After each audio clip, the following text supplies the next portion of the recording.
Oklahoma City bombing. Earlier today, police in Southern California arrested a man who initially was reported to be the second suspect in the bombing. David Iniguez was picked up by military police in San Bernardino, California, an Army deserter from Fort Riley, Kansas. Fort Riley is the same Army base that Timothy McVeigh, the first suspect arrested and now charged in the bombing, served at. Justice Department officials say that there is no indication that Iniguez is the second suspect in the bombing, but the FBI is questioning him about the incident. In the meantime, a Michigan man named Mark Kornke is being sought by federal authorities in connection to the Oklahoma City bombing. Kornke was a leader with the paramilitary Michigan militia. He was seen hastily leaving his home with several rifles earlier today. And the nation took the day to mourn the victims of the bombing in Oklahoma City. There are now 81 victims accounted for from the building, and at least 150 still to be found. President Clinton was in Oklahoma City today to join a large memorial service. The president said that justice will prevail and the American people must stand up against hate and violence. One thing we owe those who have sacrificed is the duty to purge ourselves of the dark forces which gave rise to this evil. Earlier today, the President and First Lady planted a tree at the White House to honor the children who died in the disaster. Well, it was children here at home who made their annual fundraiser an incentive to help those in Oklahoma City. Every year, St. Mary's Elementary holds a special event to raise money for the school. As Scott Nelson reports, this year they were asking for a little bit extra. Fun was had by all, and rightfully so. It was a carnival. There were games. Come on, Aaron, hit the thing! Rides, and even a kids' rock and roll band.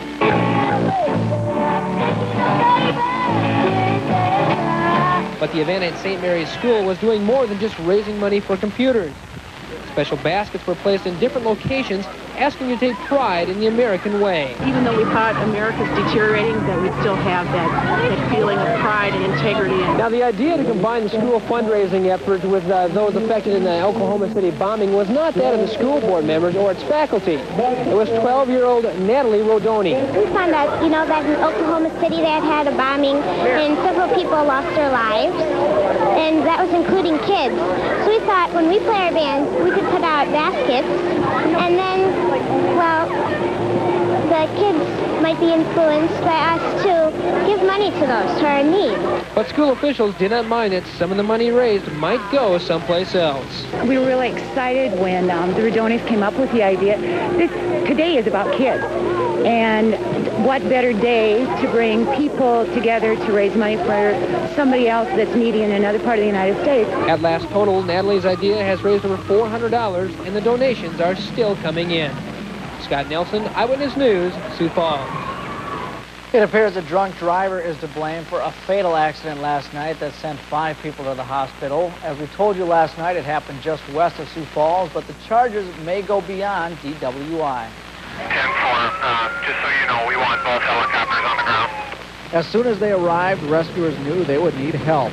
5 people involved in a 2-vehicle accident, 3 people still trapped inside, and all needing immediate medical attention. The accident happened shortly after dark Saturday night, about 7 miles west of Sioux Falls on 41st Street. Police say this Mustang carrying 4 people had just taken a left onto 41st when it was hit from behind by a van. Police say the driver of the van is from Hartford and was arrested for drunk driving, but will face other charges. Possibly vehicular homicide, definitely vehicle battery. The homicide charge is a possibility because at least 2 of the victims left the scene with very serious injuries.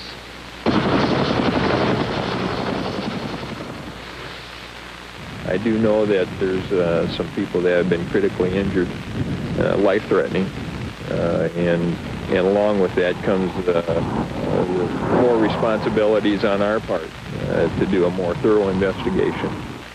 Now, late this evening, police did confirm that 48-year-old Diane Dickerson of Sioux Falls was killed in the accident. She was in the back seat of the Mustang. Her husband, Don, also in the back seat, is in critical condition. The others in the car were Larry and Kathy McMichael, also of Sioux Falls. Police say their injuries are not life-threatening. Driving the van was 34-year-old Jay Gunderson of rural Hartford. No one was wearing seatbelts, and police say they will confer with the state's attorney tomorrow to determine other charges against Gunderson. Well, it's one of the sweetest phrases in the English language. Tonight, 25 people are calling 950 volunteers to say thank you for volunteering. The annual Thank-a-thon is a kickoff for National Volunteer Week. A 10-mile line of refugees is on the road trying to get out of the camp. The top leader of a Japanese doomsday cult is dead of stab wounds. The 36-year-old head of the Supreme Truth's Chemical Research Section was attacked as he returned to the cult's Tokyo headquarters. Police identified the attacker as a 29-year-old member of a rightist organization. He told police he wanted to punish the cult member because of the trouble caused by the cult. Bodies of 3 French soldiers were flown out of Sarajevo today, one day after they were accidentally killed while defusing a 9mm tank shell. The 3 men were all explosives experts, some who had seen service in Cambodia and the Middle East before coming to Sarajevo. A memorial service at Sarajevo Airport was attended by 200 soldiers and from the Army Chief of Staff. Well, in the heat of sports play... Flash flood warning, and once you see the Doppler rainfall estimate, you can see why. Look very carefully down there in eastern portion of Yankton County. Doppler radar is indicating about 5.5 inches of rain, and considering some of the reports I've received, 3, 4, 5 inches of rain has been common down there, so we will have flooding concerns, and we still technically do have a tornado watch in effect for tonight, too. I'll have all the latest, of course, coming up a little bit later during the weather segment. All right, Daryl, thanks for that update. Well, federal disaster relief is coming to South Dakota. President Clinton has declared 38 counties in need of major flood assistance, with 4 more counties just waiting on paperwork. But funding will only be for local governments and public facilities affected by this year's flooding. Davidson County officials say they have received an estimated $90,000 in damages. Currently, county roadways require the most attention. Probably hardest hit was the county roads, the bridges, the culverts, things of that nature. That's the largest area that we're looking at right now. But some think the federal funding might not be enough. How much money is involved or anything, the way the rain is coming down now, it appears that we'll probably have more damage than what we originally assessed. The declaration is expected to pay up to 75% of the accumulated costs. Flooding to the south in the Mississippi River Valley has been dramatic this weekend. As Aaron Hayes reports, people there are making comparisons to a water level they thought would never be topped. In some places, it is looking eerily like the flood of '93. Today on the Mississippi, part of a house captured by the river. Many had hoped the rivers would recede, but rain flashed across the Midwest again today. It is distressing. A Memorial Day weekend spent in 100 places on the rivers, frantically slapping up more levees. It has been like this now for 3 weeks. Rivers straining against levees, threatening to break. Flood workers on nervous patrol.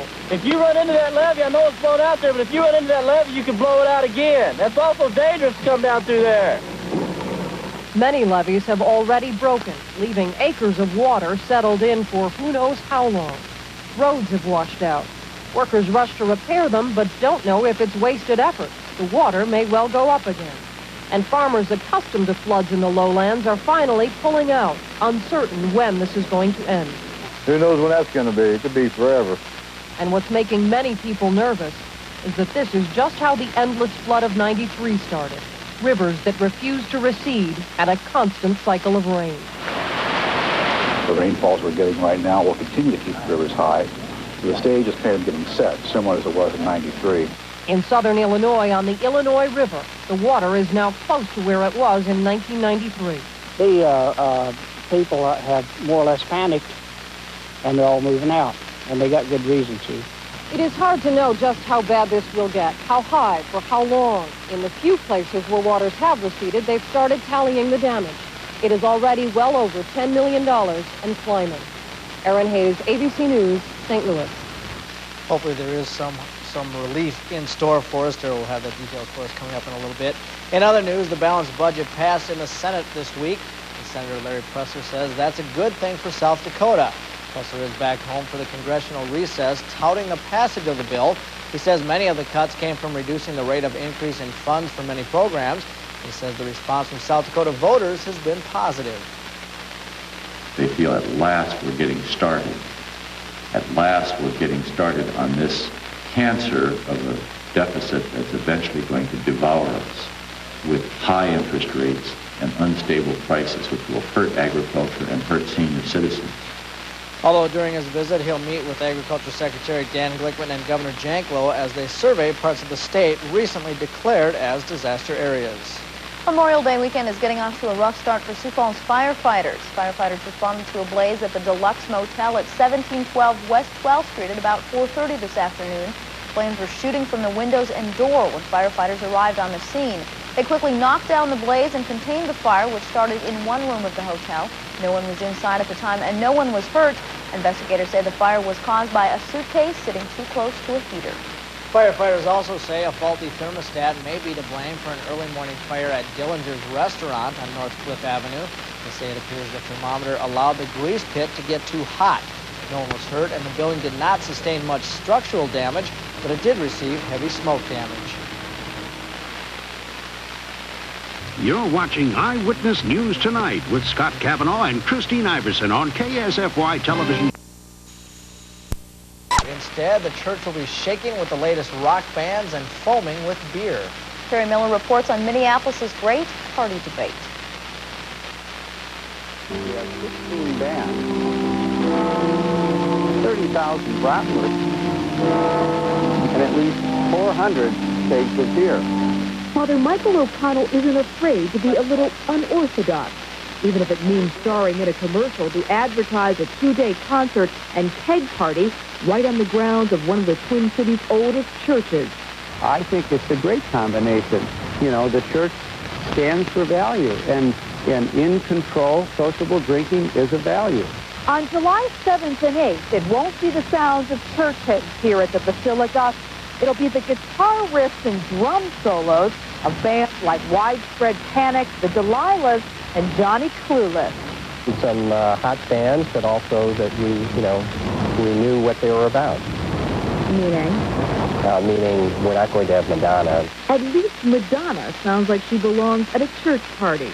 At the end of the 2-day bash, church leaders hope to be able to put $100,000 toward the extensive repairs made to the Basilica. At one point, the roof was so unstable, they thought the church might have to be closed. So they've gotten creative in a restrained way. Reverend O'Connell had to draw the line at an ad that featured a beer tap above the Basilica dome. Catholics and other people of Christian faith or any faith have a right to have their faith taken seriously and not be treated irreverently. And I knew that we wanted to have fun with this thing, but we didn't want to cross the line and offend people. But I caution you, don't overdo it. Because we also have one serious announcement. Terry Miller, Channel 5, Eyewitness News. Boy, that's quite a church. I wonder what they do on Sunday morning.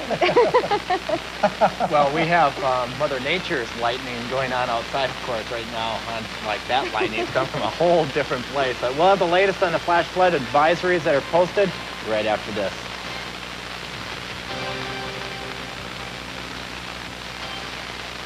I'm not really concerned about this. I'm just waiting for them to drop this, especially for our viewing area at least. Probably no more severe weather tonight, just very heavy rain. Had that first wave exit and then big thunderstorms rumble on through. Unfortunately, this is going to start to spin. It's right underneath the area of low pressure, so this will all wrap around to the same small area in the southeast, including Sioux Falls. Could still pick up another inch of rain locally in spots. Not every one of you will pick up another inch, but locally, I think we very easily could see another inch in spots. Unfortunately, we just do not need it. Doppler radar, again, indicating maybe around 5.5 inches of rain in Yankton County. Some very heavy rain down in the extreme southeast. Rivers are already overflowing down there. So if you're traveling down there, again, don't drive through water. You don't know how deep it is. And this will be with us again for at least another few hours. So be careful out there tonight. We had about 1.25 inches as of about 10 o'clock when I called the Weather Service up. 57 and 53 for the almanac today. Currently, temperatures are in the lower 50s in most areas, 65 in Omaha, but temperatures should remain fairly steady through the rest of the night because of the clouds and the rainfall. So temperatures holding pretty steady. And then tomorrow, we should hopefully get rid of most of the rain tomorrow morning, tomorrow afternoon, and evening. Just plenty of clouds out there. Clouds hopefully will be thin enough that we can sneak temperatures up to the upper 50s tomorrow afternoon. But these 70s are coming for Memorial Day, still looking good. Tomorrow will be an in-between day from the monsoon we had today, and then plenty of sunshine on Monday. So tomorrow we'll just have some clouds. There's that storm, classic, just spinning around, little dry slot, and that's exactly where the very strong and powerful thunderstorms erupted, with a couple of tornado warnings right south of the South Dakota border in Nebraska, also just across the border in Iowa. Tornado warnings posted tonight, and right now there's a tornado warning posted for around Fort Dodge. Very powerful system as it lifts up to the northeast, but in regional radar you can see that counterclockwise motion to the rain, and notice it's all just wrapping around the southeastern corner of the state, so it's going to be with us for a while. So if you're traveling tonight, again, take extra care. This storm's pretty strong. If there's any good news in it, it is starting to gain a little speed and starting to push up to the northeast. So hopefully we can get rid of this thing tomorrow morning and then enjoy a few very nice dry days the way it's looking right now, because the next system affecting California is expected to stay well to the south of us. So there it is. It's in eastern Nebraska around Omaha right now. It will lift up to the northeast. Most of the rain will be taken to the east of us by noon tomorrow. High pressure building up. Won't get rid of the clouds tomorrow. High temperatures will only be in the upper 50s, but good news on Memorial Day. So areas of rain and thunder, heavy at times, of course, tonight. Temperatures holding steady. And then tomorrow, mainly morning precipitation, highs in the upper 50s. But then look at Monday through Thursday is looking very nice right now. Plenty of sunshine with high temperatures where they're supposed to be in the middle 70s. But before we can enjoy that, we just have to get through about the next 12 hours. Okay, and we have one quick weather-related announcement to pass along. Blooming Valley Lutheran Church in rural Corsica holding services tomorrow morning at 10:30 in the Corsica Community Building. It's so muddy, no one can get to the church, so remember that. Fortunately, we know they're out there. But in the heat of summer fun, it's easy to forget about ticks until one ends up on you. You probably know that the best way to avoid tick-borne problems is to avoid the places where ticks live. But because of the wet spring, ticks are so prevalent this year that avoidance may not be practical or possible. The best alternative if you are going to be out is to check for ticks every couple of hours. And if you find one, remove it promptly and properly. You need a small tweezers to get down close to the surface of the skin where the head is. And with a gradual pull, the mouth parts will back out and you'll get the entire tick, and then you can discard that. Tick bites are rarely serious. It takes several hours of being embedded for a tick to transmit disease. In South Dakota, the only real disease threat is Rocky Mountain spotted fever. But that's extremely rare, usually only a couple of cases a year, and it's only carried by the triangular-looking wood tick. I've had several calls from patients over the last couple of weeks already with tick bites, and everybody